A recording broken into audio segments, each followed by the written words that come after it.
জানিয়ে দেব এই মুহূর্তে হাতে পাওয়া সর্বশেষ গুরুত্বপূর্ণ আপডেট বাংলা সংবাদ। শুরুতেই জানাবো, শুনতে পাচ্ছে শেখ হাসিনাকে ফেরত দেবে না ভারত, উপদেষ্টা মাহফুজ। অন্তর্বর্তী সরকারের উপদেষ্টা মাহফুজ আলম বলেছেন, শুনতে পাচ্ছে ছাত্র জনতার অভ্যুত্থানে পালিয়ে যাওয়া সাবেক প্রধানমন্ত্রী শেখ হাসিনাকে ফেরত দেবে না বলে রাজনৈতিক সিদ্ধান্ত নিয়েছে ভারত। রোববার পররাষ্ট্র মন্ত্রণালয়ে নতুন বাংলাদেশ গঠন, সংস্কার ও পররাষ্ট্রনীতি শীর্ষক সংলাপে তিনি সাংবাদিকদের একথা বলেন। এবারে জানাবো, সচিবালয়ে অগ্নিকাণ্ড, তদন্ত রিপোর্ট হস্তান্তর সোমবার। অন্তর্বর্তী সরকারের প্রধান উপদেষ্টা উপপ্রেস সচিব মোহাম্মদ আবুল কালাম আজাদ মজুমদার বলেছেন, সচিবালয় অগ্নিকাণ্ডের ঘটনায় গঠিত তদন্ত কমিটি প্রাথমিক রিপোর্ট সোমবার প্রধান উপদেষ্টার কাছে হস্তান্তর করবেন। তদন্ত কাজ এই মুহূর্তে খুবই সাকসেসফুল চলছে। রোববার বিকেলে রাষ্ট্রীয় অতিথি ভবন যমুনার সামনে এক সংবাদ সম্মেলনে একথা বলেন তিনি। জানাবো, তারেক রহমানকে বিদেশে থাকতে বাধ্য করেছে স্বৈরাচার হাসিনা। বিএনপির ভাইস চেয়ারম্যান শামসুজ্জামান দুদু বলেছেন, তারেক রহমানকে দীর্ঘ ১৭ বছর দেশে আসতে না দিয়ে বিদেশে থাকতে বাধ্য করেছে স্বৈরাচার শেখ হাসিনা। আমাদের নেতা প্রমাণ করেছেন বাংলাদেশে বিএনপি সর্ববৃহৎ দল। তিনি প্রমাণ করেছেন তার সহকর্মী এবং দলের নেতারা জীবন দিয়ে দেশের সার্বভৌমত্ব রক্ষা করেছেন।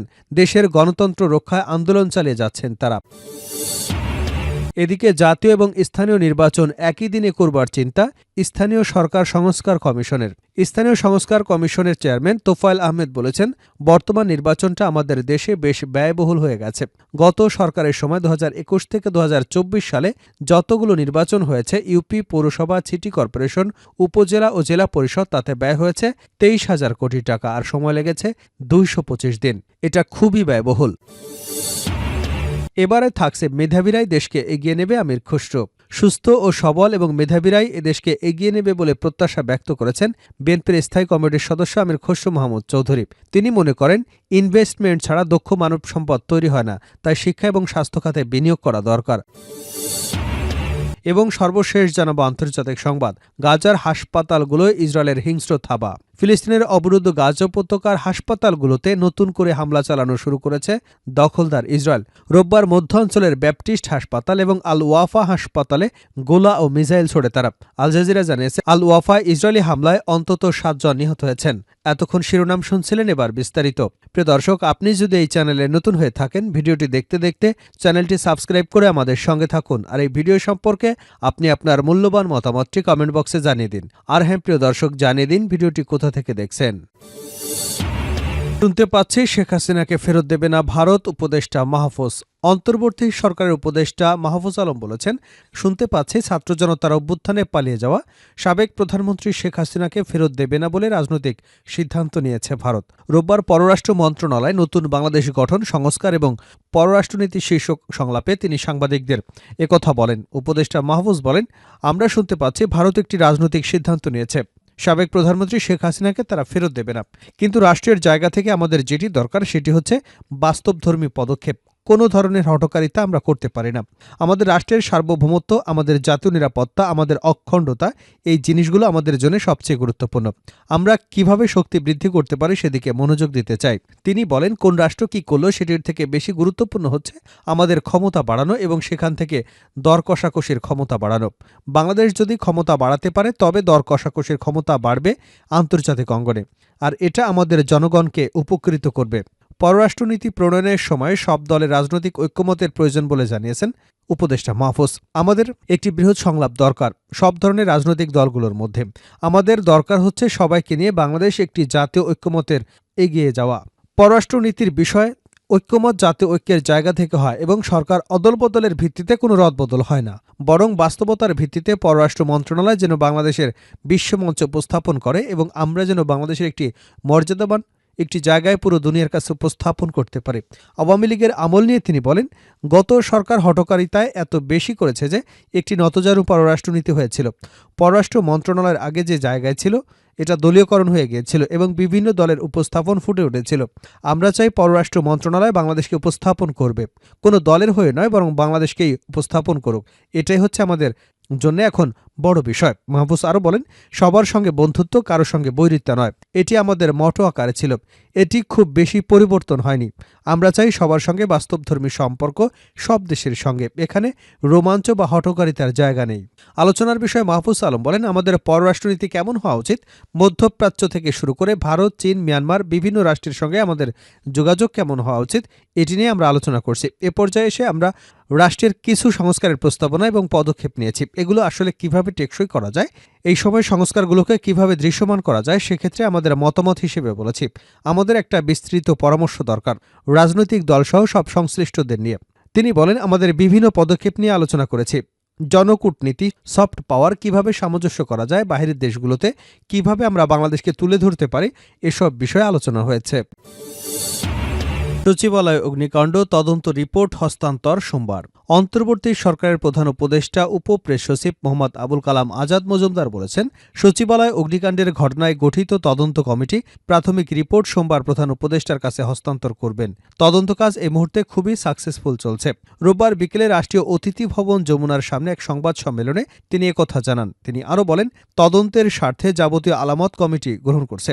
এর মধ্যে কিছু আলামত দেশে পরীক্ষা নিরীক্ষা করা হচ্ছে। প্রয়োজন হলে কিছু আলামত বিদেশেও পরীক্ষা করা হবে বলে কমিটি সংশ্লিষ্টরা জানিয়েছেন। প্রশ্নের জবাবে আজাদ মজুমদার বলেন, সচিবালয়ে অগ্নিকাণ্ডের ঘটনায় তদন্ত কমিটির রিপোর্ট তার প্রধান উপদেষ্টার কাছে জমা দেবেন। এরপর প্রধান উপদেষ্টা এ বিষয়ে পদক্ষেপ নেবেন। সাংবাদিকদের কার্ড প্রসঙ্গে তিনি বলেন, কার্ড তো বাতিল করা হয়নি, বরং সরকার রিভিউ করবার সিদ্ধান্ত নিয়েছে।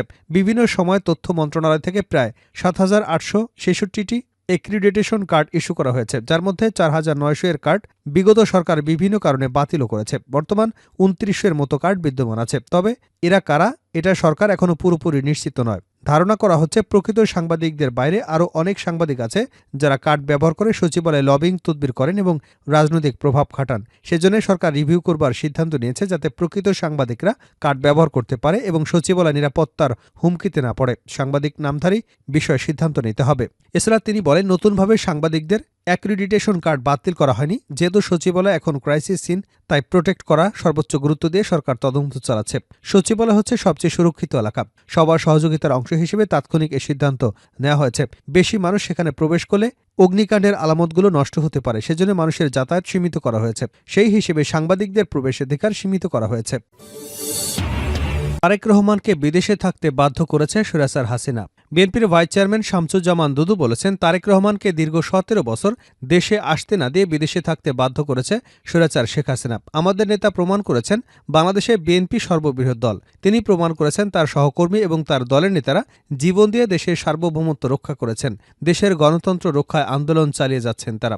রোববার রাজধানীর গ্যান্ডারিয়ায় জাতীয়তাবাদী সামাজিক সাংস্কৃতিক সংস্থার ৪৬তম প্রতিষ্ঠা বার্ষিকী উপলক্ষে আলোচনা সভা ও কম্বল বিতরণ অনুষ্ঠানে একথা বলেন তিনি। অনুষ্ঠানে দুদু বলেন, বিএনপি সব শ্রেণীর দল। এই দল কষ্টের সময় যেমন মানুষের পাশে থাকে, তেমনি আনন্দের সময়ও পাশে থাকে। এ দল শেখ হাসিনার বিরুদ্ধে ১৬-১৭ বছর আন্দোলন করেছে। এই আন্দোলন করতে গিয়ে জাসদ, যুবদল, ছাত্রদল, মুক্তিযোদ্ধা দলসহ বিএনপির অঙ্গ সংগঠনের নেতাকর্মীরা নির্যাতন, জেল জুলুমের শিকার হয়েছেন, গুম খুনের শিকার হয়েছেন। অসংখ্য মানুষ পঙ্গু হয়েছে। দীর্ঘ ১৬ বছরের আন্দোলন সংগ্রামে এখন পরিসমাপ্তি হয়েছে। ছাত্র জনতার যে লড়াই, সে লড়াই মানুষ রক্ত দিয়েছে। এখন মানুষ মুক্ত হয়েছে। যারা আহত হয়েছে, নির্যাতনের শিকার হয়েছে এবং যারা শহীদ হয়েছেন, তাদের জন্য দোয়া করি আল্লাহ যেন তাহাদের বেহেশত নসিব করেন। ছাত্রদলের সাবেক এই সভাপতি বলেন, আজ এখানে দাঁড়িয়ে বীর মুক্তিযোদ্ধা ঢাকা মেয়র সাদেক হোসেন খোকার কথা মনে পড়ছে। এছাড়াও অনেকের কথাই মনে পড়ছে, তারা পরকালে পাড়ি জমিয়েছেন। আল্লাহ তাদের বেহেশত নসিব করুন। তারপরও আমাদের এই দলটাকে শক্ত করে অতীতের মতো আঁকড়ে ধরে রাখতে হবে। জাতীয় স্থানীয় নির্বাচন একই দিনে করার চিন্তা স্থানীয় সরকার সংস্কার কমিশনের। স্থানীয় সরকার সংস্কার কমিশনের চেয়ারম্যান তোফায়েল আহমেদ বলেছেন, বর্তমানে নির্বাচনটা আমাদের দেশে বেশ ব্যয়বহুল হয়ে যাচ্ছে।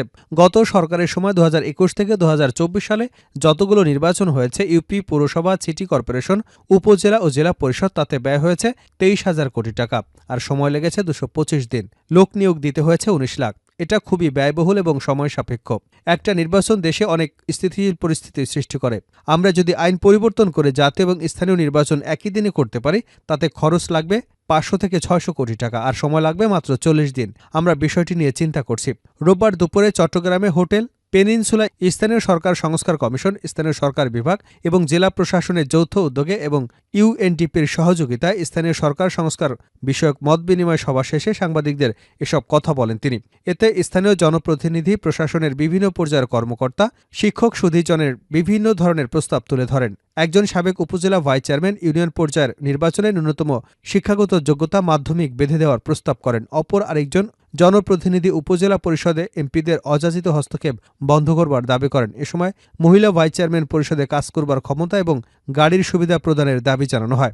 এছাড়া অন্যরা না ভোট চালুসহ বেশ কিছু প্রস্তাবনা তুলে ধরেন।